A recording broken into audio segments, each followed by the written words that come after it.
Jadi, banjir itu adalah suatu peristiwa di mana meluapnya air sungai dan juga air saluran yang menyebabkan genangan di sekitarnya sehingga terjadinya banjir. Tapi teman-teman tahu nggak ya, kalau banjir itu bukan cuma satu loh, banjir itu ada 5. Yang pertama, banjir bandang. Banjir bandang itu adalah banjir yang sangat deras dengan aliran yang deras. Banjir ini biasanya membawa pohon, membawa batu, dan juga membawa lumpur. Kedua, banjir genangan. Biasa kita temukan di pinggir-pinggir jalan atau di sekitar jalanan kota. Ini terjadi karena saluran yang mampet akibat sampah-sampah yang tidak pernah dibersihkan. Nah, teman-teman, untuk yang ketiga ada banjir rob. Banjir rob ini banjir karena air laut yang pasang dan biasanya terjadi di sekitar pantai. Kemudian untuk yang keempat ada banjir sungai, di mana air sungai ini meluap karena tidak muat lagi menampung air akibat hujan yang terus-menerus. Nah, untuk yang terakhir teman-teman, ini ada banjir lahar, di mana banjir ini terjadi ketika gunung meletus. Biasanya ini bercampur dengan lumpur, pasir, dan juga batu. Itu adalah jenis-jenis banjir dan juga definisi banjir. Sekarang kita lanjut ke materi berikutnya teman-teman. Assalamualaikum warahmatullahi wabarakatuh. Waalaikumsalam warahmatullahi wabarakatuh. Selamat pagi Ibu-Ibu, bagaimana kabarnya pada pagi hari ini? Alhamdulillah baik. Baik, di sini perkenalkan kami mahasiswa D3 Keperawatan Universitas Bengkulu yang didampingi oleh Dinas Kesehatan. Sebelumnya saya sendiri Samia Zara dan di sini saya bersama rekan saya Sujumara. Baik, sesuai kontrak kita kemarin ya.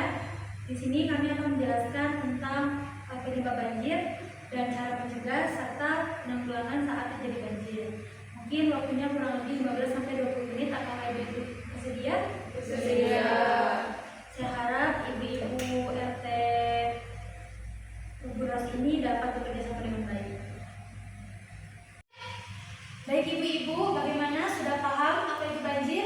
Sudah. Ya, selanjutnya di sini kita akan menjelaskan penyebab-penyebab banjir. Nah, banjir ini berasal dari 2 faktor. Yang pertama, faktor alam dan faktor manusia. Nah, yang pertama itu faktor alam. Faktor alam ini disebabkan oleh curah hujan yang tinggi. Curah hujan yang tinggi dapat meluapkan saluran air ibu-ibu. Jadi ketika ada curah hujan yang tinggi, ada potensi akan terjadinya banjir. Yang kedua, pasangnya air laut. Ketika air laut sedang pasang, air laut dapat datang ke pemukiman dan menyebabkan banjir juga. Jadi kita harus hati-hati, apalagi kita tinggal di daerah yang ada pantainya. Yang terakhir itu yang ketiga, sedimentasi air muara. Sedimentasi air muara ini dapat menyebabkan penyempitan aliran sungai ibu. Jadi kita yang tinggal di daerah pantai atau di dekat muara atau kita memiliki cuaca yang curah hujan tinggi, kita mesti berhati-hati karena bisa terjadi potensi banjir. Apakah ibu paham? Paham. Baik ibu, apa ada yang ditanyakan? Izin ibu, saya mau nanya sesuatu bu. Oke, boleh sebutkan nama terlebih dahulu ibu. Ya, nama saya Ibu Okta. Oke, Ibu Okta, apa yang ditanyakan? Jadi kebetulan teman-teman saya ini Bu berada di muara sungai dan daerahnya tuh sering sekali terjadi banjir Bu. Kira-kira bagaimana cara mengatasinya Bu? Iya kan udah kamu sering banjir. Nah, sesuai juga dengan materi kita, saya akan masuk bagaimana cara kita mencegah banjir. Di sini saya akan sambil menjelaskan ya. Kita mencegah banjir. Jadi ibu jangan panik ketika kita tinggal di daerah pantai atau di daerah muara sungai. Nah, bagaimana caranya? Yang pertama, kita harus rajin membersihkan selokan rumah kita. Karena selokan itu penting sebagai jalur aliran air hujan yang turun atau misalnya air muara yang naik, itu bisa dialirkan lewat aliran sungai. Kalau selokan kita kotor, maka air yang turun dari hujan atau air muara yang naik ke permukaan itu tidak dapat mengalir dengan sempurna. Ini paham?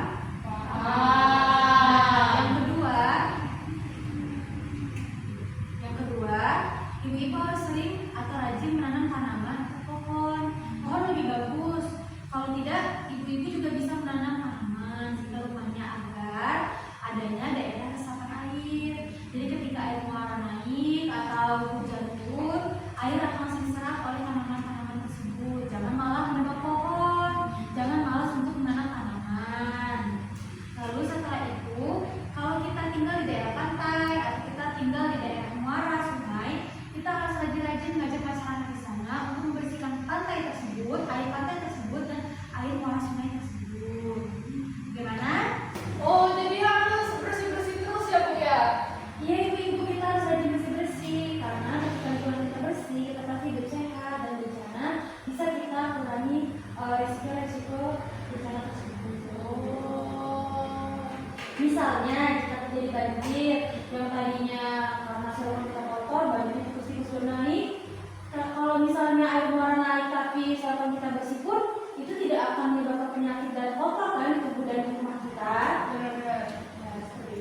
kesiapsiagaan ibu-ibu dalam mengatasi banjir. Nah, sebelumnya ibu-ibu ada yang tahu nggak bagaimana kesiapsiagaan yang pertama yang perlu dilakukan saat sebelum banjir? Saya, Bu. Ya, Ibu boleh silakan. Menyelamatkan dokumen-dokumen penting, Bu. Baik, benar sekali Ibu. Yang pertama itu kita harus menyiagakan dokumentasi penting untuk disimpan di atas lemari agar tidak terendam oleh banjir. Nah, yang kedua itu kita harus mencari informasi resmi dari BPBD dan BMKG untuk apakah wilayah kita berpotensi terkena banjir atau tidaknya. Kemudian yang ketiga itu kita bisa itu dulu. Nah, yang ketiga kita harus menyiapkan emergency bag. Nah, di emergency bag ini kita menyiapkan pakaian, ada obat-obatan, serta senter. Karena senter bisa kita gunakan saat pemadaman listrik karena adanya banjir. Nah, kemudian kita juga bisa memahami rute evakuasi. Jadi, saat ada evakuasi banjir, maka kita bisa melakukan pengamanan ke arah daerah yang lebih tinggi. Nah, saat ada evakuasi banjir, ibu-ibu bisa menghindari arus banjir karena saat arus banjir itu sangatlah deras. Kemudian saat arus banjir itu, nah kemudian kita juga harus waspada dengan bahayanya binatang-binatang yang terbawa arus seperti ular dan biawak. Nah, yang terakhir yaitu 3P, di mana kita harus prepare, plan, dan practice. Nah, apakah Ibu sudah jelas atau paham? Jelas. Nah, di sini kita bisa evaluasi sebentar ya Ibu, minimal bisa sebutkan 3 dari apa saja kesiapsiagaan bencana banjir tadi. Apa ya, Bu? Ya, silakan Ibu. Yang harus kita lakukan, yang pertama menyimpan berkas-berkas dokumen penting kita di tempat yang aman atau tempat yang tinggi. Yang kedua kita menyiapkan emergency bag. Dan yang ketiga kita harus tahu rute dari evakuasinya. Benar sekali Ibu. Baik Ibu-ibu, itulah tadi penyampaian dari kami tentang banjir. Bagaimana sampai sini Ibu-ibu paham? Paham. Saya harap Ibu RT Kampus ini dapat menerapkan apa yang sudah kami sampaikan tadi dan paham ya. Mungkin segitu dulu dari kami. Terima kasih atas kerjasamanya. Kami akhiri. Wassalamualaikum warahmatullahi wabarakatuh. Waalaikumsalam warahmatullahi wabarakatuh.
Ibu, sekarang kita sudah aman dari banjir.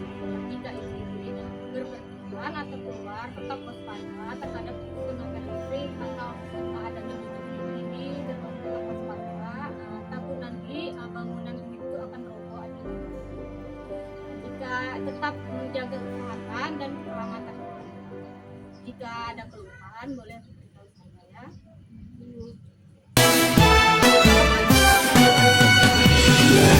Yang kami hormati, di sini saya akan menyampaikan mengenai dampak serta prevalensi yang terjadi pada banjir yang melanda Desa Kebun Ros.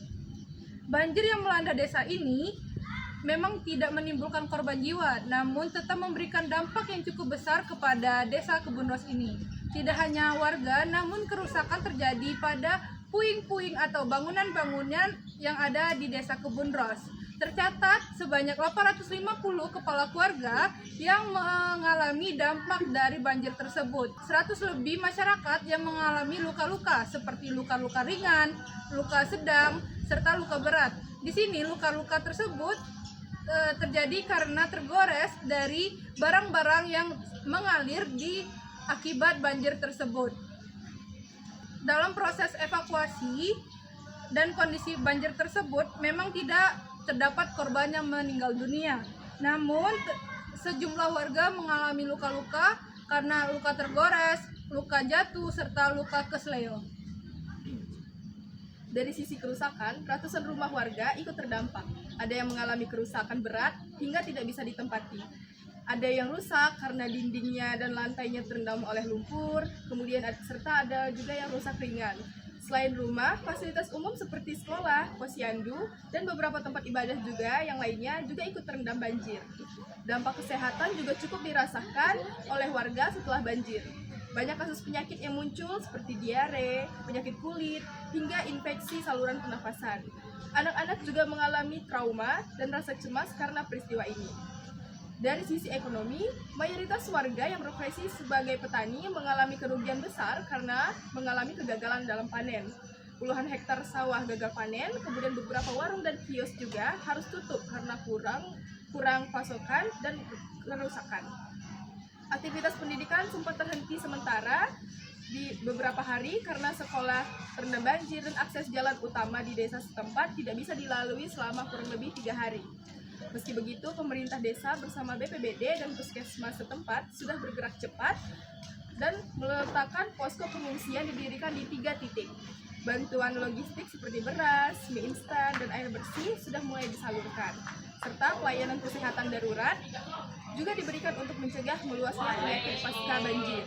Dari data dan fakta ini, bisa kita lihat bahwa meskipun tidak ada korban jiwa, banjir di desa Kebun Ros tetap menimbulkan dampak yang cukup luas, mulai dari kesehatan, ekonomi, pendidikan, hingga aktivitas sosial masyarakat semuanya terganggu.